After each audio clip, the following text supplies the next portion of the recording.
আল্লাহর নবী বলেন, জেনে রাখো প্রতিটি মানুষের শরীরের ভেতরে একটা গোশতের টুকরা আছে।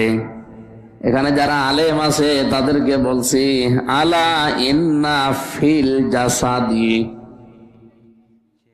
অবশ্যই মানুষের শরীরের ভেতরে, শরীর মানে নবীজি কিন্তু বলেন না আলা ইন্না ফিস সাদরি, যে মানুষের বুকের ভেতরে বা মাথার ভেতরে, পেটের ভেতরে, এ কথা আছে হাদিসে? নেই।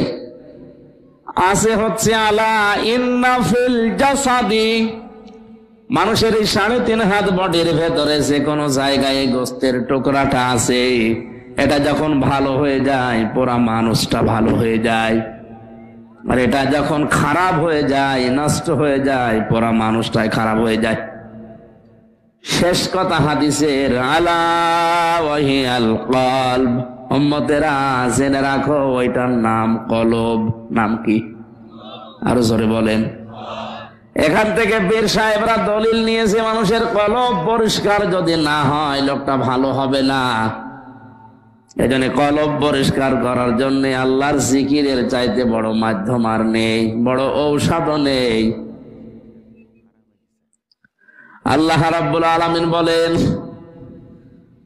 আলা বিযিকিরিল্লাহি তাতমাইন্নুল কুলুব, জেনে রাখো মানুষের অন্তরকে যদি প্রশান্ত করতে চাও, যদি নীরব করে দিতে চাও, শান্তি দিতে চাও, আল্লাহর জিকির ছাড়া অন্য কোনো ঔষধ নেই।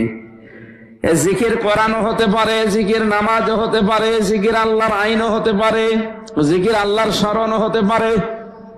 এখানে জিকির মানে আমরা বেশিরভাগ মানুষ জানি সুবহানাল্লাহ, আলহামদুলিল্লাহ, লা ইলাহা ইল্লাল্লাহ, আল্লাহু আকবার, এগুলো জিকির। এগুলো কি বলেন বলেন? পীর সাহেবেরা এই কাজটা কাজে লাগিয়ে মানুষকে বলছে কলব পরিষ্কার করো।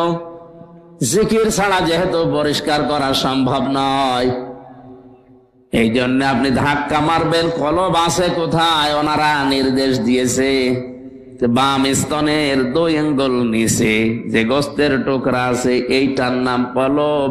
এইটা যত জোরে ধাক্কা মারবেন পরিষ্কার হবে। আমি শিক্ষিত মানুষদেরকে বলছি, আল্লাহ পাক এখানে কলবের যে কথা দিয়েছেন তাদের কলব কেঁপে ওঠে। তাহলে কলবের কাজটা কি, তার অবস্থান কোথায়, কি করে সে, এইটা আপনাকে আগে জানা লাগবে। সূরা আরাফ 9 নম্বর পারার 13 নম্বর পৃষ্ঠার 4 নম্বর লাইনের 180 নম্বর আয়াতে, 79 নম্বর আয়াত, দ্বিতীয় অংশে আছে এটা, লাহুম কুলুবুল লা ইয়াফকাহুনা বিহা। আল্লাহ পাক বলেন তাদের কলব আছে, হৃদয় আছে, কিন্তু এরা বোঝে না, চিন্তা করে না। দুনিয়ার সব কিছু চিন্তা করছে, আমি আল্লাহর কোরআন নিয়ে কোনো চিন্তা নেই। তাহলে আয়াত দ্বারা বোঝা যাচ্ছে কলবের একটা কাজ আছে, বোঝা, চিন্তা করা। কি করা বলেন না কেন? এটা ক্লাস চলছে, বিশ্ববিদ্যালয়ে ক্লাস নিত স্যারেরা 45 মিনিট, এটার একটা ক্লাস। তাহলে আমরা বুঝলাম আল্লাহর বাণী দিয়ে যে কলবের কাজ হচ্ছে চিন্তা করা। বলেন কি করা? আরো জোরে। এখন বাস্তবতায় আমরা দেখি মানুষ চিন্তা করে বুক দিয়ে না মাথা দিয়ে? হ্যাঁ, তাহলে 48,000 পীরের দরবার থেকে যে আওয়াজ আসছে, বাম স্তনের 2 আঙ্গুল নিচে যে গোশতের টুকরা আছে এটার নাম কলব। যত জোরে ধাক্কা মারবেন এটা পরিষ্কার হবে। কোরআনের আয়াতের সাথে, নবীর হাদিসের সাথে বাস্তবে মিলছে না। কারণ এ দুনিয়ায় পাগলও জানে যে চিন্তা মানুষ বুক দিয়ে করে না, করে কি দিয়ে? আরো জোরে। হাদিসের যে ভাষা, আলা ইন্না ফিল জাসাদি মুদগাতুন, এ মুদগা শব্দের ব্যাখ্যা যদি আপনি করেন, বিশ্লেষণ করেন, দেখবেন বাবার স্ফলিঙ্গ দিয়ে দ্রুত গতিতে যে পানিটা বের হয়ে যায়, এ নাপাক পানিটা মায়ের রেহেমের ভেতরে জমা হওয়ার 40 দিন পরে ওইটা হয়ে যায় আলাক। কি হয়? আলাক মানে আমরা জানি মাটির নির্যাস, ঝুলন্ত জমাট বাঁধা রক্ত, যোগ যোগ ঝুলে থাকে না? বিজ্ঞান এখন দেখাচ্ছে মায়ের জরায়ুতে 40 দিন সন্তান ওই রেহেমের ভেতরে ঠিক গোশতের আকারে ঝুলে আছে। জমাট বাঁধা রক্তের পরে বাকি 40 দিনে হয় ওটা মুদগা। মুদগা এর আবার 3 নাম্বার, 4 নাম্বার, 5 নাম্বার, 6 নাম্বার প্রকার পর্যন্ত আছে। তাহলে দ্বিতীয় নাম্বার পয়েন্টে আমরা জানলাম আলাক থেকে মানুষকে বানানো হয় মুদগা। কি হয় বলেন না কেন? হাদিসের প্রথম অংশ ছিল কি, আলা ইন্না ফিল জাসাদি মুদগাতুন, অবশ্যই মানুষের শরীরের ভেতরে একটা গোশতের টুকরা আছে। এটা যেহেতু মাথা না, বুক না, পেট না, পিঠ না, কোন জায়গার নাম নবী বলেননি, এটা আমাদের গবেষণা করে বের করা লাগবে। কথা বলেন, যেহেতু কোন নির্ধারিত জায়গার নাম নবী বলেননি। হ্যাঁ, শরীরের ভেতরে আছে। এ শরীর আমার মাথা থেকে শুরু করে পা পর্যন্ত পুরাটাই কি? আরো জোরে। এই শরীরে আপনি এবার অণুবীক্ষণ যন্ত্র লাগান। কি লাগাবেন? ছিঁড়ে ফেলেন, দেখেন পাওয়া যায় কিনা। যেহেতু হাদিসের ভাষা মুদগা, বিজ্ঞান এখন দেখাচ্ছে যে মুদগা হওয়ার জন্য কমপক্ষে 3টা শর্ত লাগে। কয়টা? 1 নাম্বারের ভেতরে রক্ত থাকবে, 2 নাম্বারের ভেতরে চর্বি থাকবে, 3 নাম্বারে রাবারের উপরে কামড় দিলে যেভাবে দাগ বসে যায় দাঁতের, ওটার উপর এরকম দোড়া কাটা ভাব দেখা যাবে।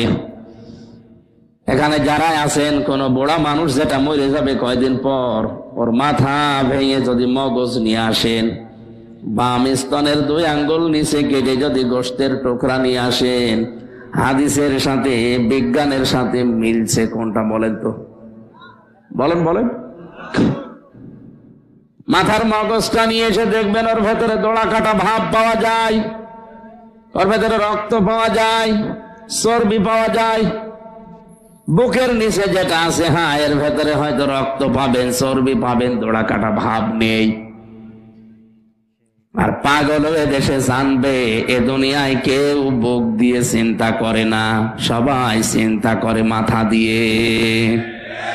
নবীজি যে বললেন ওই গোশতের টুকরা ভালো হয়ে গেলে পুরা মানুষ ভালো হয়ে যাবে, আর খারাপ হয়ে গেলে মানুষ খারাপ হয়ে যাবে, বোঝা যাচ্ছে মানুষের মাথা ভালো থাকলে মানুষটা ঘুষ খায় না। মানুষের মাথা পরিষ্কার থাকলে মানুষ জেনা করে না। আর আপনি সাবান দিয়ে আচ্ছা করে বুক ধুইলেন, পরিষ্কার করে ফেললেন, জেনা করবে না? কথা বলেন না কেন? আপনি চিন্তা করেছেন এই কথার লোড কত, ওজন কত? এ বাংলাদেশ, ভারত, পাকিস্তান, এই 3টা দেশে হাজার হাজার লক্ষ লক্ষ পীরের নাম নিয়ে এরা মানুষকে ধোঁকা দিয়ে বোকা বানিয়ে নিজেদের দরবার টিকিয়ে রাখার জন্য কলব পরিষ্কারের নামে শুধু বুক ব্যথা করছে, হো হো করে। আরে ভাই, জিনিস তো ওখানে নেই। কারণ বুক দিয়ে মানুষ চিন্তা করে না, এটা ভালো হলে মানুষ ভালো হয় না, ভালো হওয়া লাগবে এটা। এখন যারা এই ব্যবসায় নিয়োজিত, ওরা আমারে ভালো বলবে, ওরা বলবে আমার ব্যবসা গেল। একবার ঝিনাইদহ এক মাহফিলে পীরের দরবার, আমি জানতাম না, আমারে নিয়ে তুলে দিয়েছে, বলছে শিরিকের বিরুদ্ধে কথা বলেন। ওখানে প্রবেশ করে দেখি পীর সাহেবকে মহিলারা সেজদা দিচ্ছে। মেজাজ গেল খারাপ হয়ে। শিরকের যত প্রকার আছে, শিরিক বিল জাত, শিরিক বিল সিফাত, শিরিক বিল ইখতিয়ারা, শিরিক বিল হুকুক, নাম ধরে ধরে ব্যাখ্যা আরম্ভ করলাম। পীর সাহেব ওখান থেকে বলছে আমার দরবার গেল গেল, তোর দরবার আজকে তুলে দেব। আপনার বিবেকে কি বলেন তো? এই বিষয়টা যদি আজ মানুষ বুঝতে পারে যে জিনিস এখানে নেই, ও আন্দাজে ধাক্কা দিয়ে আমার বুক ব্যথা করাচ্ছে। আমার তো পরিষ্কার করা দরকার, আমার ব্রেন, আমার এই মেধা, আমার এই মগজটা, এইটা পরিষ্কার হলে আমি ভালো হয়ে যাব। কথা বলেন না কেন? এটা পরিষ্কার করার জন্য যেটা দরকার ওইটা দেয় না। এদেশে শত শত বছর আগে যে পীর সাহেব গুলো ইসলাম নিয়ে এসেছিল, তাদের দরবারে মানুষ গেলে তারা আগে কোরআন তুলে দিত যে আল্লাহর বান্দা এই নাও, তুমি আল্লাহকে পেয়ে যাবা। কিন্তু দুঃখজনক হলেও সত্য, এখন তাদের অনেক উত্তরসূরি যারা পীর নামে আছে, তারা এখন দরবারে গেলে কোরআন দেয় না, বলে জিকির করবি। তাও সে জিকির জাতের জিকির হলে তো হয়, এমন জিকির দিয়েছে। চট্টগ্রামে এক মুরব্বী দেখি লাফাচ্ছে আর জিকির করছে।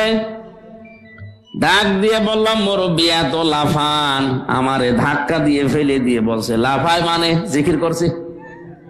এত লাফিয়েও তো টেনশনে আছি জান্নাত পাবো কিনা। তুমি বসে বসে জান্নাত পাবা, তাড়াতাড়ি লাফাও। আমারে বলছে লাফাও। আমি শুধু হাসার জন্য বলি নাই, চিন্তা করেন তো, এ কথা যদি কালকেই মিডিয়ার মাধ্যমে সারা দেশে ছড়িয়ে যায়, আলেমদের ভেতরে এটা নিয়ে মতভেদ আছে, কেউ মাথা দিয়েছে, কেউ বুক দিয়েছে, ঠিক আছে, কিন্তু বাস্তবতায় কোরআনে হাদিসে বিজ্ঞানের সাথে মিলছে আমার মাথা। এ কথা ওরা যদি জানে, আর হাজার হাজার যারা মানুষ না বুঝে এতদিন যেত, ওরা তো দরবার ছেড়ে দেবে। বিশ্বাস করেন, ওই মানুষগুলো আমার আর ভালো বলবে না, তখন বলবে সুর তুলে যে এই আল্লাহর ওলিদের বিরুদ্ধে। আরে ভাই, আল্লাহর ওলি কারা আপনি তো জানেনই না।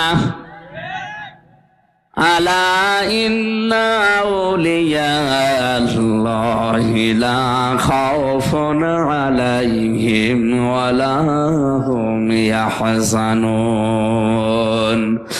সূরা ইউনূসের ৬২ নম্বর আয়াতে আল্লাহ বলেন, সাবধান, আমার ওলি যারা, তাদের ভয়ও নেই, চিন্তাও নেই। কিসের ভয়, কিসের চিন্তা? আল্লাহর ওলি যারা, আল্লাহর বন্ধু যারা, আয়াতের ব্যাখ্যায় নবীজি বলেছেন আল কাসিবু হাবিবুল্লাহ, যারা কাজ করে খায় এরা আল্লাহর বন্ধু। এই যে ক্ষেত খামারে যারা কাজ করছে, কাজটা ছোট না, অনেক বড় কাজ। এই প্রচন্ড রোদের ভেতরে, বৃষ্টি কাদার ভেতরে যারা ভিজে রোদে পুড়ে মানুষের ফসল তৈরি করে, আল্লাহর কসম এই মানুষগুলো যদি ৫ ওয়াক্ত নামাজটা আর পর্দাটা ঠিক রাখতে পারে, এই সরাসরি জান্নাতে চলে যাবে। চট্টগ্রামের ময়দানে, বরিশালের ওখানে, ফরিদপুরের ওখানে যারা বিভিন্ন জায়গায় বসে শুধু হো হো করছে, ওর চাইতে যে লোকটাই সিরাজগঞ্জের মাঠে কাজ করে খায়, এর মর্যাদা নবীর কথা অনুযায়ী আল্লাহর কাছে অনেক গুণ বেশি। আমরা এদেরকে আল্লাহর ওলি বলি না, আল্লাহর বন্ধু বলতে চাই না, অথচ হাদিস আল কাসিবু হাবিবুল্লাহ, যারা কাজ করে খায় এরা বন্ধু কার? বন্ধু মানে ওলি। ওলি মানে কি? সহজ কথাগুলো আপনি বোঝেন না কেন?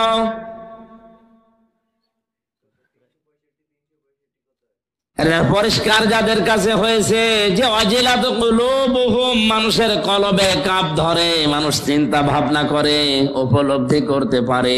ওয়াইযা সামিউ মা উনজিলা ইলার রাসূলি তারা আয়ুনাহুম তাফিদু মিনাদ দামি মিম্মা আরাফু মিনাল হক।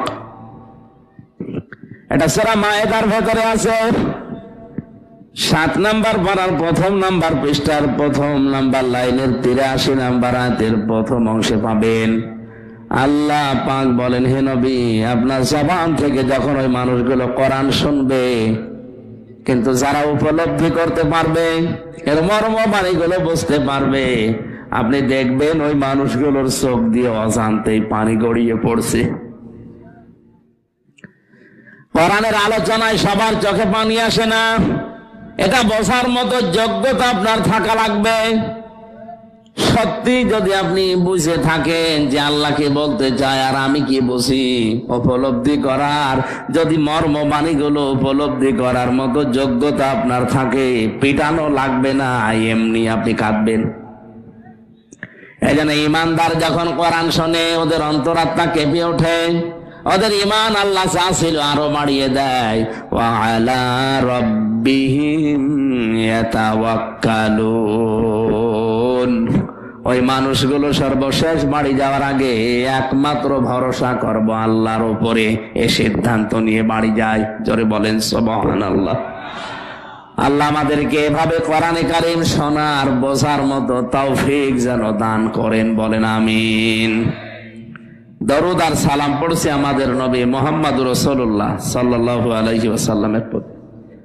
আমি মাত্র 2 মিনিটের ভেতরে একটা গুরুত্বপূর্ণ কথা বলছি, খুব খেয়াল করবেন। এটা সবাই বুঝবে আমার মনে হয় না, তারপরও যারা খেয়াল করছেন জ্ঞানী মানুষ দেখবেন।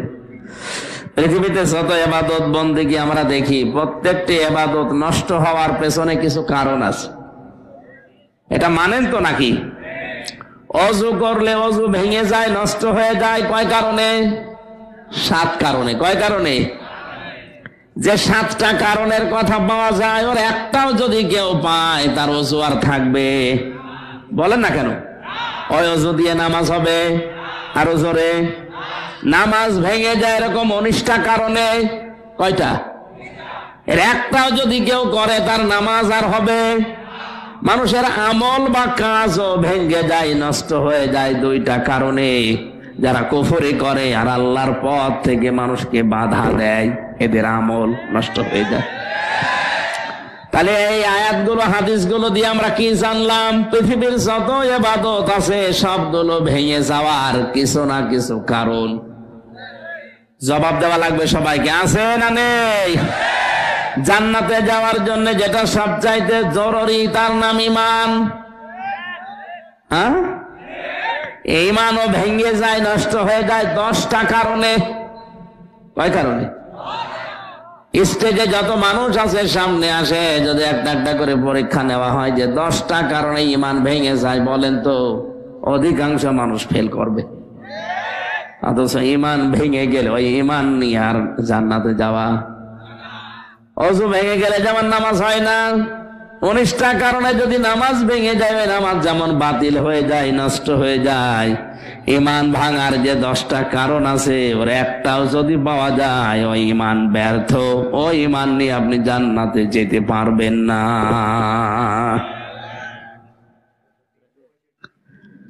আল্লাহর এক বান্দা বাজারে গিয়ে সদাই করার পরে দোকানদারকে দিয়েছে 100 টাকার নোট। টাকাটা উলট পালট করে দেখে বলছে, না এটা চলে না, নিয়ে যান। এ কথা বলার সঙ্গে সঙ্গে এ লোকটা অজ্ঞান হয়ে গেছে। লোকজন এসে বলছে, আপনি মেরেছেন? দোকানদার বলে, না ভাই আমি কিচ্ছু করি নাই, শুধু টাকা ফেরত দিয়েছি। টাকা ফেরত দিলে লোকটা অজ্ঞান হবে কোন কারণে? অবশ্যই আপনি কিছু বলেছেন। দোকানদার ভয়ে ভয়ে বলছে, ভাই ওর হুঁশ ফেরান আগে। বাতাস দিয়ে পানি দিয়ে যখন হুঁশ এসেছে, বলছে আপনি অজ্ঞান হয়ে গেলেন কেন? আল্লাহর এই বুজুর্গ বান্দা বলছে, দেখেন আমি যখন সদাই করার পরে 100 টাকা দিয়েছি, লোকটা টাকা নিয়ে উলট পালট করে বলছে এটা অচল, চলে না। কারণ এর ভেতরে যে দাগটা থাকার কথা ওই দাগটা নেই। ওই দাগ না থাকলে ওটা কি টাকা? বলেন বলেন। আমি তো টাকা দেওয়ার পরে উনি উলট পালট করে দেখে যদি বলে এটা অচল টাকা, জাল, চলে না।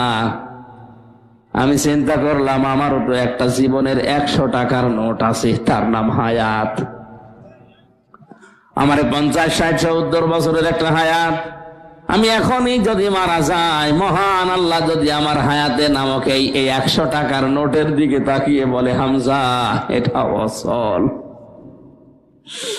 এর ভেতরে সুদের গোনা পাওয়া যাচ্ছে, এর ভেতরে বেপরদার গোনা পাওয়া যাচ্ছে, মানুষ ঠকানোর গোনা, জুলুমের গোনা পাওয়া যাচ্ছে।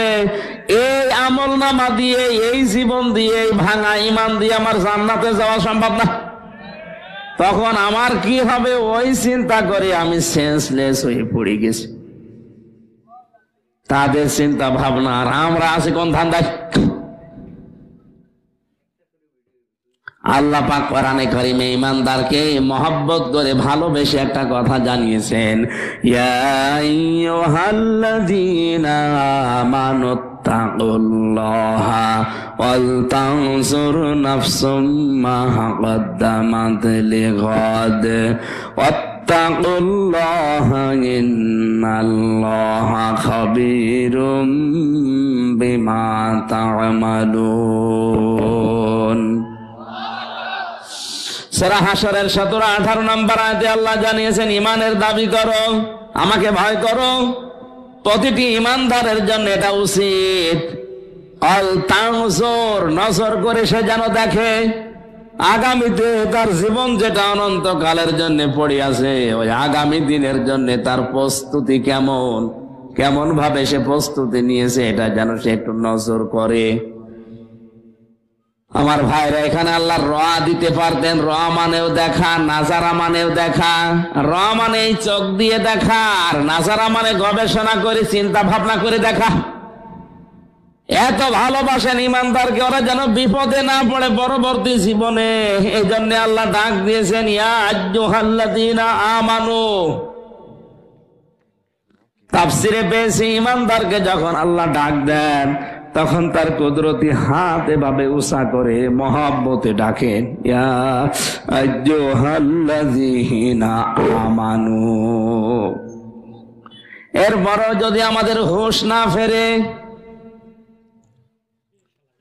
তাহলে ইমান যদি ভেঙে যায়, ইমান দিয়ে জান্নাতে যাওয়া, আসতে বলেন, বলেন বলেন, ইমান ভেঙে যাওয়ার, নষ্ট হওয়ার কারণ কয়টা? আরো জোরে। আমি সবগুলো বলতে পারছি না, এখন একটা মাত্র 4 নাম্বারটা বলছি। একটু মিলান তো নিজের সাথে। ওই লোকটা যেমন সেন্সলেস হয়ে পড়ে গেছে, আপনারও তো অজ্ঞান হওয়ার কথা। সেও মানুষ, আপনিও মানুষ। ও অজ্ঞান হয়ে যায়, ওর হুঁশ থাকে না, আর আপনার কিছু মনে হয় না। আমার মনে হয় যাদের কিছু মনে হয় না, এগুলো মানুষ নেই, এদেরকে শয়তান দখল করে ফেলেছে। আপনি যাতে এখন বাড়িতে এসে দেখেন আপনার বউ আপনাকে গালি দিচ্ছে শূকরের বাচ্চা বলে, ভালো লাগবে? রাগ হবে? না না। আপনি যদি জ্ঞানী মানুষ হয়ে থাকেন, আপনার রাগ করার কথা না। কারণ আপনি চিন্তা করবেন, যে শিক্ষিতা বউ, ধার্মিক বউ কোনদিন আমার মাথার উপরে মুখ তুলে কথা বলে না মুখে, অথচ আজকে আমারে গালি দিচ্ছে শুয়োরের বাচ্চা বলে, কুকুরের বাচ্চা বলে। অবশ্যই এই বউকে চিনে ধরেছে। কথা বলে না কেন? আপনি যদি জ্ঞানী মানুষ হয়ে থাকেন, মনে করবেন যে এর ভূতে ধরেছে, চিনে ধরেছে। নাই তো এ কথা বলা তো এর উচিত না, আর এ কথা বলতেও পারে না। আপনিও যখন কোরআনের কোন কথা শোনার পরে স্বাভাবিকভাবে চিন্তা ভাবনা আসবে না, মনে করবেন শয়তান আপনাকে দখল করে ফেলেছে। 4 নাম্বার ইমান ভাঙার কারণটা বলছে শুধু, ভালো করে থাকা। 4 নাম্বার কারণ, বিশ্ব নবী মুহাম্মদুর রাসূলুল্লাহকে বাদ দিয়ে পৃথিবীর অন্য কাউকে যারা আদর্শ হিসাবে গ্রহণ করে, তাদের ইমান সঙ্গে সঙ্গে ভেঙে যায়। বাংলাদেশে নেই? কিছুদিন আগে একটা জরিপ পেয়েছিলাম, এদেশের 100 জনের 15 জন মাত্র 100% বিশ্ব নবীকে আদর্শ হিসাবে মানে, বাকি 85 জন লোক অন্য কাউকে মানে। তাহলে হিসাব করে বলেন তো, এদেশে 96% মুসলমান, এ কথা বলা এখন রাইট আছে? আছে ওই শুধু আদমশুমারিতে, আর ওই চামড়া কাটা আছে। এই কথা বলে না কেন? অনেকেই মনে করে আগা কেটে দিলেই মানুষ মুসলমান হয়ে যায়। তাহলে ছাগল কি? ছাগলের কাটা থাকে না? না, আপনি হাসতেছেন, চিন্তা করে বলেন। ইমান ভেঙে যায়, নষ্ট হয়ে যায়। নিজেই বললেন যে অজু ভেঙে গেলে অজুতে নামাজ হয় না, নামাজ ভেঙে গেলে নামাজ আল্লাহর জান্নাতে যাবে না। আমল ভেঙে যায় 2টা কারণে, কুফরি করলে আর আল্লাহর পথে বাধা দিলে। তো সব জিনিস ভেঙে গেলে সেটা শেষ। ইমানও ভেঙে গেলে যে কি বলেন, যে 10টা কারণে ইমান ভেঙে যায়। 4 নাম্বার কারণ এটা, বিশ্ব নবী বাদ দিয়ে দুনিয়ার অন্য কাউকে যারা আদর্শ হিসাবে মেনে নিয়েছেন, আপনি আর যেই হন না কেন, আপনার ইমান নেই। এবার কারে নিয়ে আসবেন ফতোয়া দেওয়ার জন্য? নিয়ে আসেন।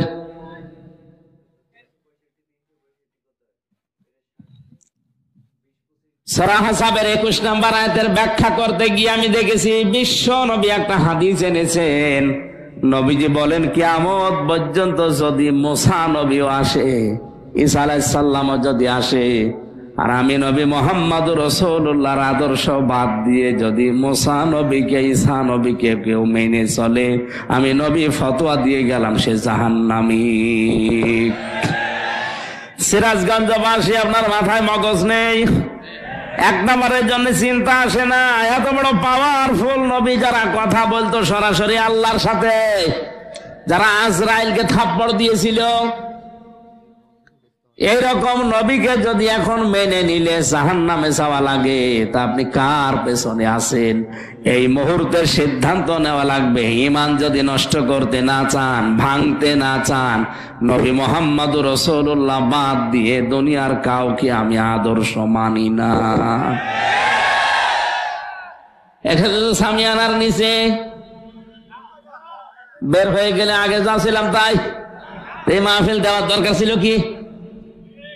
আমার ভেতরে যদি পরিবর্তনই না আসে, তে মাহফিল 1 বছর পরে একদিন না, প্রতিদিন যদি হয় আর কিয়ামত পর্যন্ত হতেই থাকে, আমার আপনার কোনো লাভ নেই। আমি কোরআন থেকে একটা মাত্র আয়াত পড়েছি, সূরা বাকারার 281 নম্বর আয়াত। তাফসীরুল কোরআন মাহফিল লিখে দিয়েছেন, আমরা তাফসীর আকারে কথা বলবো ইনশাআল্লাহ। জবান খুলে পড়েন, আউযু বিল্লাহি মিনাশ শাইতানির রাজিম, বিসমিল্লাহির রহমানির রহিম,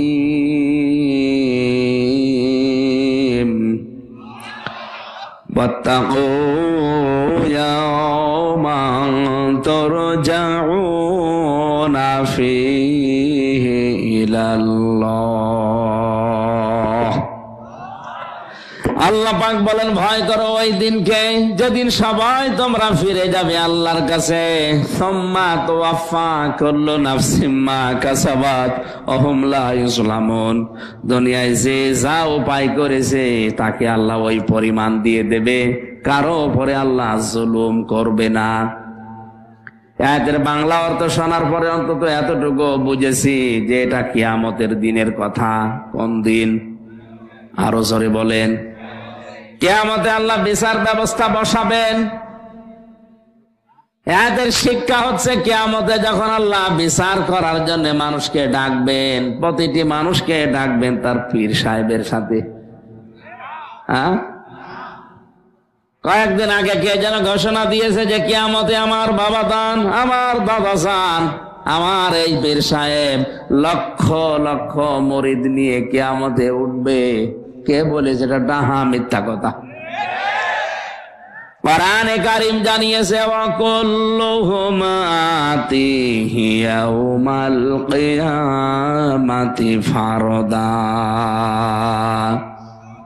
সূরা মরিয়মের 95 নম্বর আয়াতে আছে, প্রতিটি মানুষকে আল্লাহ কিয়ামতে তার সামনে দাঁড় করাবে, স্রেফ একা একা। কয়জন করে? বলেন বলেন। 5টা প্রশ্নের জবাব দেওয়া ছাড়া কেউ আল্লাহর সামনে থেকে সামনেও যেতে পারবে না, পেছনেও যেতে পারবে না, এক কদম আগাবে না, পেছাবে না, জায়গায় দাঁড়িয়ে থাকবে। এই অবস্থা আমাদের জীবনে আসবে না। এজন্য এই আয়াত শোনার দরকার নেই। তাহলে আমরা বুঝলাম কিয়ামতে প্রতিটি মানুষকে আল্লাহ ডাকবে, স্রেফ কয়জন করে? আল্লাহর বিচারে কোনো অবিচার নেই। আল্লাহর বিচারে কোনো অবিচার। আরো জোরে বলেন। এটা কল্পনাও করতে পারি না যে অবিচার হবে না, অবিচার নেই। 2 নম্বরে, আল্লাহ পাক যদি ন্যায় বিচার করে কেউ বাঁচবে না, জান্নাত তো দূরের কথা। কথা বলেন না কেন? অনেকের মনে এখন প্রশ্ন আসে যে আল্লাহ অবিচার করবেন না, এটা তো মানলাম, ন্যায় বিচার করলেও কেউ বাঁচবে না, এ আবার কেমন কথা? হ্যাঁ, কেউ যদি ন্যায় বিচার আল্লাহ পাক করে কারো উপরে, ওর জান্নাতে যাওয়া সম্ভব না। ব্যাখ্যা একটা হাদিস পেয়েছি, নবীজি বলেন, বনি ইসরাইলের একজন লোক 1000 বছর ইবাদত করেছিল। ও মনে মনে ভাবছে, আমি যা করেছি আমি জান্নাত পেয়ে বসে আছি। মনের এই ধারণা থেকে ঘুমিয়েছে, ঘুমের ভেতরে স্বপ্ন দেখছে কিয়ামত কায়েম হয়ে গেছে। আল্লাহ তাকে ডাক দিয়ে বলছে, বান্দা তোর উপর আমি খুশি আছি, জান্নাতে চলে যা। লোকটার মনের ভেতরে একটু অহংকার বাসা বেঁধেছে। এত কিছু করলাম, আমার সংবর্ধনা দিল না, আমার হাবা ওয়েলকাম কিছুই বলে না, শুধু বলছে বান্দা জান্নাতে চলে যা। একটা কথা হইল। আল্লাহ পাক মনের ভাষা বুঝতে পেরে ডাক দিয়ে বলে, ফেরেশতারা জাহান্নামের যেখানে গরম ওঠে ওই গারামা, ওই জায়গা থেকে ওরে একটু ঘোরা। ওই জায়গায় নিয়ে গেছে, পানির পিপাসায় কলিজা ফেটে যায়, বলে ফেরেশতারা একটু পানি দাও। ফেরেশতা বলছে এটা এমন জায়গা না যে ফ্রি পানি দেওয়া হয়, পানি যদি নিতে চাও 500 বছরের ইবাদত আমাদের দিয়ে দেওয়া লাগবে। বলে দিলাম।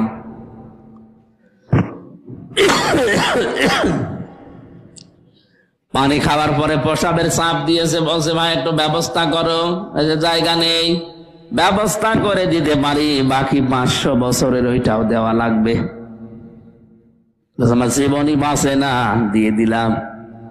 আল্লাহ পাক এবার ডাক দিয়েছে, বান্দা 1 গ্লাস পানি ভেতরে ঢোকালে আর 1 গ্লাস বের করে ফেলে দিলে।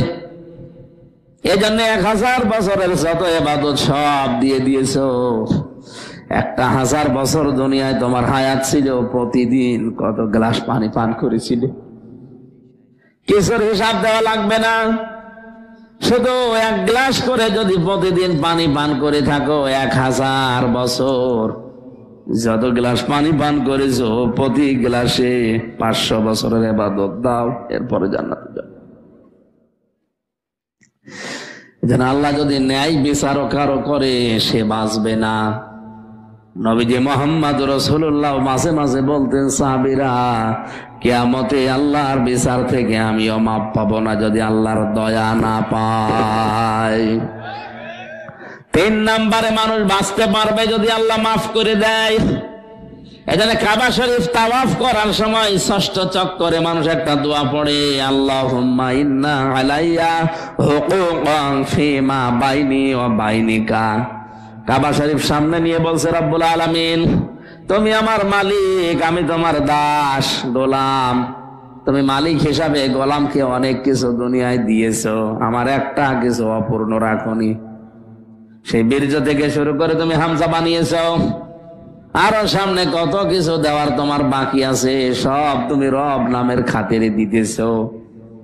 কিন্তু আমি যে তোমার গোলাম, আমি তোমার দাস, আমি তোমার বান্দা, আজ পর্যন্ত তোমাকে দেখানোর মতো কিছুই দিতে পারিনি। তবে একটা পুঁজি আমার আছে, আল্লাহ তুমি রব হিসাবে আমারে মাফ করে দাও। বিবেক যাদের আছে নিজের দিকে তাকিয়ে ভাবেন, এখন যদি মারা যান, আল্লাহ পাক যদি ডাক দিয়ে বলে, হামজা 2024 সালের জানুয়ারির 31 তারিখ পর্যন্ত তোরে মাফ করে দিলাম, জবাব দেওয়া লাগবে না। শুধু ফেব্রুয়ারির 1 থেকে 14, এই 14 দিনের হিসাব দিয়ে জান্নাতে যায়। আমার তো মনে হয় 14 দিন না, 14 ঘন্টারও হিসাব দেওয়া আমার দ্বারা সম্ভব না। আমি আর কি করি বলেন তো? 24 ঘন্টার 18 ঘন্টা আমি গাড়িতে থাকি, অন্তত অন্যান্য কোন গোনা সেরকম আমার স্পর্শ করেই না। আর 3টা বছর তো এক ঘরের ভেতরে ছিলাম, ফাঁসির কন্ডেম ছেলে, ওখানে গোনা করার কোন সুযোগও নেই। অন্তত এই চিন্তা তো করতে পারি যে এই 3টা বছরে তো একটা গোনাও আমার হয়নি। কারণ একটা ঘরের ভেতরে দিকে 3.5 হাত, এদিকে 2.5 হাত, এই ফাঁসির কন্ডেম সেলের ভেতরে 3টা বছর 24 ঘন্টা তালা লাগানো থাকতো, যোগাযোগ সব বিচ্ছিন্ন। 3 বছরে কোরআন পড়া আর জিকির করা ছাড়া অন্য কিছু তো করতেই পারিনি।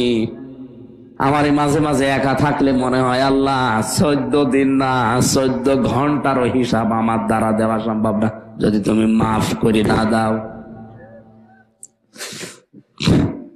খলিফাতুল মুসলিমিন হযরত ওমর ইন্তেকাল হয়েছে 12 বছর।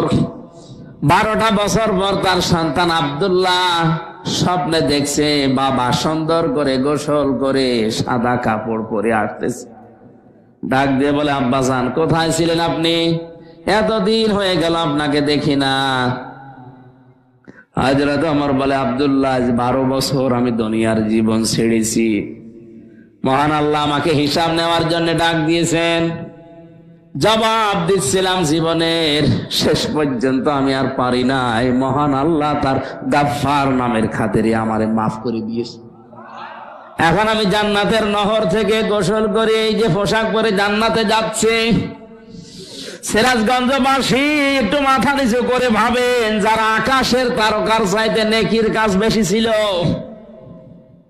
নবীজি বলেন, কেউ যদি দুনিয়াতে আকাশের তারকা গণনা করে হয়তো একদিন শেষ করে ফেলবে, কিন্তু ওমর 26 বছর বয়সে মুসলমান হয়ে মরণের আগ পর্যন্ত কয়েক বছরে যে নেকির কাজের আঞ্জাম গুলো দিয়েছে, কিয়ামত পর্যন্ত মানুষ ওমরের নেকি গুণে শেষ করতে পারবে না।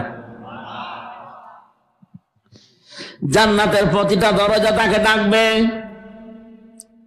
শয়তান যদি রাস্তা দিয়ে আসা দেখে হযরতে ওমরকে 40 দিন ওই রাস্তায় আর ভয়ে আসতো না। এত বড় ভয়ঙ্কর মানুষ ছিলেন, জান্নাতের গ্যারান্টি তিনি জিন্দা অবস্থায় পেয়েছিলেন। নবীজি বলেছেন, আনা খাতামান নাবিয়্যিন আলা নাবিয়্যা বাদি, আমি শেষ নবী, আমার পরে নবী আসবে না। কিন্তু নবী যদি আল্লাহ কাউকে পাঠায়, ওমর আল্লাহর নবী হয়ে যাবে। দেখেন তো কত কিছু বললাম। বিশ্বনবী একদিন হযরতে আয়েশা রাদিয়াল্লাহু তাআলা আনহা তার কোলে মাথা রেখে কোরআন তিলাওয়াত করছিলেন। হঠাৎ করে আকাশের দিকে তাকিয়ে বললেন, আয়েশা, ওই যে মিটি মিটি তারকা দেখতে পাও, এর চাইতে বেশি নাকি দুনিয়ায় একজন কামাই করে ফেলেছে। হযরতে আয়েশা মনে মনে করছিলেন, ওই লোকটার নাম মনে হয় নবীজি আমার বাবার নাম বলবে, আবু বকর। বিশ্বনবী বলেন, ওই লোকটার নাম জানতে চাও? বলে, হ্যাঁ বলেন। বলে, লোকটার নাম ওমর ইবনে খাত্তাব। হযরতে আবু আয়েশার মন খারাপ হয়ে গেল, কারণ ওইটা সতীনের বাবা। মেয়েদের আশায় থাক না কেন, সতীন সহ্য হয় না। নবীর স্ত্রীদের ভেতরে এইটা। উনি বললেন, হে রাসূল, আমি মনে করছিলাম আপনি আমার বাবার নাম বলবেন আবু বকর, কিন্তু আমার সতীনের বাবা ওমরের নাম বললেন। বিশ্বনবী বলেন, মন খারাপ করো না, তোমার বাবা আবু বকর সিদ্দিক। এই পৃথিবীতে আল্লাহ বাদে যদি আমি কাউকে বন্ধু হিসাবে গ্রহণ করতাম, তোমার বাবারে গ্রহণ করতাম। শুধু এতটুকুই তোমার বাবার পক্ষে না, হযরত ওমর সারা জীবন যা করে নেকি হয়েছে, তোমার বাবা আমাকে একটা রাত শুধু ওই হেরা গুহায় গাড়ে সরে যে পাহারা দিয়েছিল, একটা রাত, ওই এক রাতের পাহারা আল্লাহর কাছে এত বেশি পছন্দ হয়েছে, ওমর শুধু না তামাম দুনিয়ার মানুষের নেকি এক পাল্লায় দিলে ওই রাতের ওজন হবে না। আমি বোঝানোর বিষয় ছিল আমার এইটা। হযরত ওমর এত গুণাগুণ শুনলাম, এত পাওয়ারফুল মানুষ। এই লোকটার যদি 12 বছর লাগে, তারপর আল্লাহ তারে মাফ করে দিয়েছে, বলেন তো আমার আপনার কয় বছর লাগার কথা? এই জন্য আল্লাহ এই দিন তার নাম দিয়েছেন ওয়াত্তাকু ইয়াওমান তুরজাউনা ফীহি ইলাল্লাহ। ভয় করো ওই দিনকে, যেদিন সবাই আল্লাহর কাছে ফিরে যাবে। সুম্মা তুওয়াফা কুল্লু নাফসিম মা কাসাবাত, প্রতিটি মানুষকে তার পারিশ্রমিক, তার অর্জনকৃত বিষয় আমি আল্লাহ গুনে গুনে দিয়ে দেব। আপনি যা করেছেন আমার এই 33 বছর বয়স, আমি যা করেছি, এখন যদি মারা যায়, আল্লাহর কসম, কোরআনে কারিমের আয়াত আমার 100 ভাগ বিশ্বাস আছে, আমি যা করেছি ঠিক ওইটাই আল্লাহ আমার হাতে তুলে দেবে। বলেন তো, ওইটা যদি এখনই তুলে দেয় আর আমি যদি পড়তে আরম্ভ করি, আমার তো এমনও লেখা আছে যেটা পড়ে মানুষকে শোনানোর মতো না। কথা বলে না কেন? আমরা নিজেদেরকে এই মুহূর্তে আল্লাহর ওই দিন আসার আগেই পরিবর্তন করি, বলেন আমিন। আল্লাহর কোন অধিকার যদি কেউ নষ্ট করে থাকে, আল্লাহ ইচ্ছা করলে মাফ করে দেবে। কিন্তু পৃথিবীতে কেউ যদি বান্দার নষ্ট করে, যেমন গীবত, একের কথা অন্যের কাছে লাগায়, তালাতালি করে মানুষের সম্পর্ক নষ্ট করে দেয়, এলাকায় মনে হয় এরকম কিছু নেই। এটা যে কত বড় মারাত্মক গুনাহ অনেকে কিছু মনেই করে না, অথচ এই পারিবারিক সামাজিক জীবনের এটা মরণ ব্যাধি।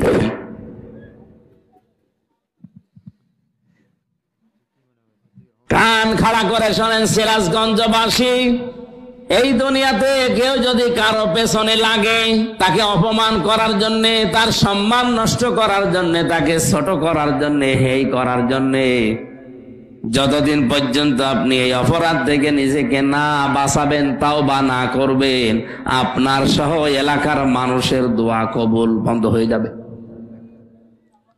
মেয়েদের ভেতরে এটা বেশি, এক জায়গায় বসলে শুধু এর কথা ওর কাছে তালাতালি করা, নাকি বেশি বলে ফেললাম? হযরতে মুসা আলাইহিস সালামের একটা হাদিস পড়েছি তার জীবনে। অনেকদিন পর্যন্ত তার এলাকায় বৃষ্টি বন্ধ ছিল, তিনি উম্মতদেরকে নিয়ে এরকম একটা চাটিয়াল ময়দানে দোয়া করলেন। 3 বার নামাজ আদায় করে মোনাজাত করছেন, আল্লাহ বৃষ্টি দাও। মহান আল্লাহ 3 বার হাত ফেরত দিয়ে দিলেন।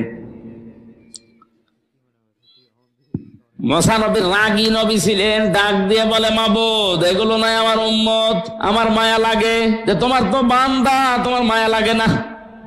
আল্লাহ তাআলা বলেন, মায়া লাগে কিন্তু বৃষ্টি দেব না। মায়া লাগে বৃষ্টি দেবে না তার মানে কি? বলে, হ্যাঁ, তুমি যাদের নিয়ে দোয়া করছিলে ওদের ভেতরে একজন নামিমা, তালাতালি করা, এর কথা অন্যের কাছে লাগানো একজন মহিলা আছে। কিন্তু কে ওইটা আমি নাম বলবো না। ও যতক্ষণ পর্যন্ত তোমার ওই মোনাজাতে থাকবে ততক্ষণ দোয়া কবুল হবে না।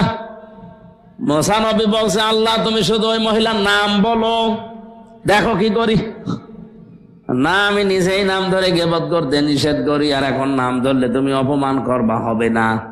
তবে এক কাজ করো, সবাইকে তওবা করতে বলো, আশা করা যায় মহিলাও তওবা করবে। মুসা নবী এসে বললেন, এখানে একজন এরকম মহিলা আছে যে তালাতালি করে, এর কথা ওর কাছে লাগায়, সম্পর্ক নষ্ট করে। ও যতক্ষণ থাকবে ততক্ষণ আমি নবী মুসার দোয়াও কবুল হবে না। সুতরাং সে যদি থাকেন চলে যান, আর যদি যেতে না চান তাহলে এই মুহূর্তে খাস দিলে তাওবা করেন। তাওবার শর্ত আমরা অনেকেই মনে করি আস্তাগফিরুল্লাহ হয়ে গেল না। কেউ যদি তাওবা করে, ভালো করে মনে রাখেন, তাওবা আর ইস্তেগফার কিন্তু এক জিনিস না। ইস্তেগফার যে কোনো সময় করা যায়। আস্তাগফিরুল্লাহ আস্তাগফিরুল্লাহ পড়েন, সব সময় পড়া যায়। কিন্তু তাওবা এটা কিন্তু কঠিন জিনিস। তাওবা করলে জীবনের অপরাধ আল্লাহ শুধু মাফ করে দেয় না, ওই জায়গাটা পুরা নেকি দিয়ে পাল্টিয়ে দেয়। মুসা নবী তাওবা করেছিলেন তাদেরকে নিয়ে 2টা শর্ত আর একটা সময় মেনটেন করে। ওয়ানিবু ইলা রাব্বিকুম ওয়াসলিমু লাহু মিন ক্বাবলি আয়াতিয়াকুমুল আযাবু সুম্মা লা তুহসারুন। আল্লাহ পাক বলেন, কেউ যদি তাওবা করতে চায় তার 1 নম্বরে শর্ত হচ্ছে আল্লাহর দিকে ফিরে আসা লাগবে। ও মা বোনেরা, ভালো করে শোনেন, আপনি আস্তাগফিরুল্লাহ আস্তাগফিরুল্লাহ সব সময় ইস্তেগফার করতে পারেন, কিন্তু তাওবা করলে আপনাকে জীবনের মতো ওই গুনাহ থেকে, ওই কাজ থেকে ফিরে আসা লাগবে। 2 নম্বরে এখন থেকে আল্লাহর যে বিধান সামনে পাবেন, আত্মসমর্পণ করা লাগবে। আসলিমু, দুনিয়া একদিকে, আল্লাহর বিধান একদিকে, আমি এই দিকে আছি আসিয়ার মতো। বলেন, আপনি আর কয় টাকার মালিক? আপনার স্বামী আপনাকে কি দিয়েছে? হযরতে আসিয়া ছিলেন দেশের প্রেসিডেন্টের বউ, তার সে কত কিছু ছিল গুণে শেষ করার মতো না। হযরতে আসিয়া ইমানের উপরে টিকে থাকতে গিয়ে সব হারিয়েছিলেন, এমনকি স্বামীর থেকে এত অত্যাচার পেয়েছেন, কিয়ামত পর্যন্ত এরকম জানোয়ার স্বামী কারো কপালে আসবে না। নিজের স্ত্রীর হাতে ব্রেক লাগিয়েছে, পায়ে ব্রেক লাগিয়েছে, মাথার উপরে গরম তেল ঢেলে দিচ্ছে, সে ঈমান ছাড়া লাগবে। হযরতে আসিয়া বলেছিলেন, ওয়ানাজ্জিনি মিন ফিরআউনা ওয়া আমালিহি, হে আল্লাহ, আমার স্বামী যে অত্যাচার করে তুমি যেন রাগ করো না, তুমি আমাকে বাঁচাও স্বামীর কবল থেকে, যাদেরকে দিয়ে অত্যাচার করায় এই জালেমদের থেকে তুমি আমাকে বাঁচাও, কিন্তু তুমি আমার স্বামীর উপরে রাগ করো না। মা বোনেরা একটু খেয়াল করেন, স্বামী কি আল্লাহর ওলি ছিল? কথা বলে না কেন? এত বড় জানোয়ার কারো কপালে আসবে? এত অত্যাচারের ভেতরও স্বামীর জন্য বর দোয়া করেননি? বলেছিলেন, আল্লাহ তুমি আমার স্বামীর অত্যাচার থেকে আমাকে বাঁচাও, কিন্তু আমার স্বামীর ওপরে গজব দিও না। আর আপনি একটা সাবান কম হলে গালি দেন, বর দোয়া দেন। আপনি মানুষ? ও মনে করে আমি নামাজ পড়ি, রোজা রাখি, কালো বোরকা পরি, আমি জান্নাতে যাবো না। যাবে কে জান্নাত?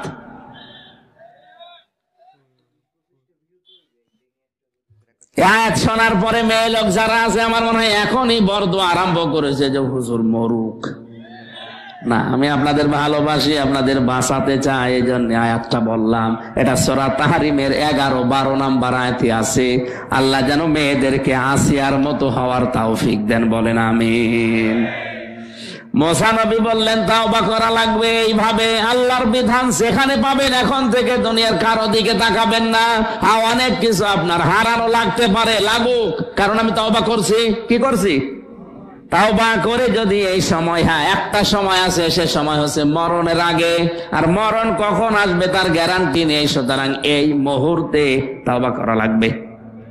তাওবার বাক্য হচ্ছে আস্তাগফিরুল্লাহ রাব্বি মিন কুল্লি যামবি ওয়া আতুবু ইলাইহি লা হাওলা ওয়ালা কুওয়াতা ইল্লা বিল্লাহিল আলিয়্যিল আযীম।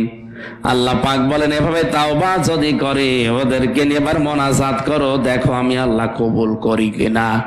মুসা নবী এই তাওবা পড়িয়ে দিল থেকে এবার দোয়া করলেন, আল্লাহ বৃষ্টি দাও। মুসা নবীর হাত মুখের উপরে আসতে দেরি হয়েছে, বৃষ্টি নাজিল হতে দেরি হয়নি। তাড়াতাড়ি কারা লোক কত খারাপ আল্লাহর দৃষ্টিতে, যে বৃষ্টি বন্ধ হয়ে যায়। এখন মোনাজাত হবে, এজন্য তাড়াতাড়ি করার অভ্যাস যাদের আছে, আপনি চলে যান। আপনি থাকলে দোয়া কবুল হবে না, এ মাহফিল মাঠে মারা যাবে।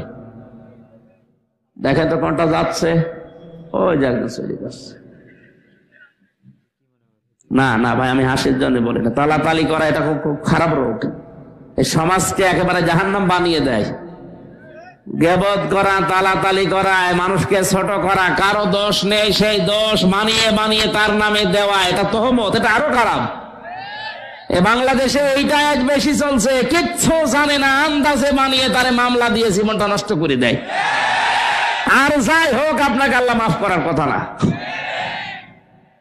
এটা সূরা নিসার 112 নাম্বার আয়াতে দলিলটা আছে, ওমা ইয়াকসিব খাতিয়াতান আও ইসমান সুম্মা ইয়ারমি বিহি বারিয়ান ফাকাদ ইহতামালা বুহতানা ওয়া ইসমান মুবিনা। দুনিয়া অনেক মানুষ এমন আছে, নিজে অন্যায় করে, নিজে পাপ কাজ করে, আর একটা ভালো মানুষের উপরে দোষটা চাপিয়ে নিজে সাধু সাজি। এ যেন প্রকাশ্য পাপের বোঝা বহন করে নিয়ে বেড়াচ্ছে। জোরে বলেন নাউজুবিল্লাহ। আল্লাহ আমাদের হেফাজত করুন। যে যা করছে কিয়ামতে আল্লাহ গুনে গুনে হাতে দেবে, তখন আপনি টের পাবেন যে কি পেয়েছেন। কারণ এই মুহূর্তে জীবনের খাতা পাল্টানো দরকার। আল্লাহ আমাদের তৌফিক দিন, আমিন। জোহরের পরে ধনুটে বগুড়াতে মাহফিল, আমার জোহরের পরে। এটা আসলে সেই মিঠু ভাই বলে একজন আমার মামলার অ্যাডভোকেট ছিল, ওই ভাই, আমি তো ওনারে একদিন দেখেছিলাম আদালতে। ওই ভাই জোর করে নিয়েছে বাড়িতে বলে। আমি আসতেছি সেই দিনাজপুরের বিরল থেকে, খুব জার্নি বেশি হয়ে জ্বর আসার কারণে সমস্যা হচ্ছে। আমি শেষ করে দিলাম, আগামীতে নিলে রাতের বেলা মাহফিল নেবেন, দিনে হয় না এভাবে। আল্লাহুম্মা আমিন। রব্বানা আতিনা ফিদ দুনিয়া হাসানা ওয়া ফিল আখিরাতি হাসানা ওয়া কিনা আযাবান নার ওয়া আদখিলনাল জান্নাতা মা'আল আবরার ইয়া আজিজু ইয়া গফফার ইয়া রাব্বাল আলামিন। রব্বুল আলামিন কোরআনে কারীমের প্রবিষ্ট পবিত্র অনুষ্ঠানে যারা যোগদান করেছে এদেরকে ওমরের মতো বানিয়ে দাও। মাহফিলে যে যেভাবে সহযোগিতা করেছে আল্লাহ, তোমার বান্দারা তাদের সাধ্য মতো যে যেভাবে টাকা পয়সা দিয়েছে ওসমানের মতো কবুল করে নাও। মাহফিলের প্রধান অতিথি আমাদের এমপি সাহেব জনাব শফিকুল ইসলাম শফি ভাইকে কবুল করে নাও। যত অতিথি এখানে এসেছি আল্লাহ, বিশেষ করে সভাপতি, সহসভাপতি, যত অতিথির নাম এখানে দেখতে পাচ্ছি আল্লাহ, অতিথিদেরকে কবুল করো। নবী নওয়াজ খান নামে তোমার এক বান্দা 25,000 টাকা দিয়েছে, আল্লাহ তুমি মঞ্জুর করে নাও। সম্মানিত মা বোনদেরকে আয়েশার মতো, খাদিজার মতো, আসিয়ার মতো বানিয়ে দাও। সভাপতি সাহেব তোমার ঘর মসজিদের উন্নয়ন কল্পে যে টাকাগুলো দিয়েছে আল্লাহ তুমি টাকাগুলো হযরতে ওসমানের মতো কবুল করো, আমাদের রোগ শোক থেকে তুমি বাঁচাও। আল্লাহ তুমি আমার কণ্ঠটা আগের অবস্থায় ফিরিয়ে দাও। বারাকাল্লাহু লানা ওয়া লাকুম ফিল কুরআনিল আযীম। আল্লাহ তাআলা এই সিরাজগঞ্জ উল্লাপাড়ার থানার ওসি যত সদস্য ভাইরা এই মাহফিলের দায়িত্ব পালন করেছে, প্রশাসনের উপরে তোমার রহমত নাজিল করো। তোমার বিচারে কোনো অবিচার নেই, ন্যায় বিচার করলে আমরা কেউ বাঁচতে পারবো না। বাঁচার একটা মাত্র উপায় আছে, তোমার বিচারে যে তুমি মাফ করে দাও। সুবহান রাব্বিকা রাব্বিল ইজ্জাতি আম্মা ইয়াসিফুন। কত মানুষ হাত তুলেছে যারা অসুস্থ আমার মতো, আল্লাহ তোমার অসুস্থ বান্দা বান্দীদের তুমি কোরআনের ইজ্জতের শেফায়ে কামেলা জেলা দিয়ে দাও। ইসলাম মানতে গিয়া যারা জুলুম অত্যাচার নির্যাতনের শিকার হয় আল্লাহ তুমি তাদের হামে ও নাসির হয়ে যাও। যখনই মরণ আসবে একবার হলেও যেন পড়তে পারি লা ইলাহা ইল্লাল্লাহু মুহাম্মাদুর রাসূলুল্লাহ।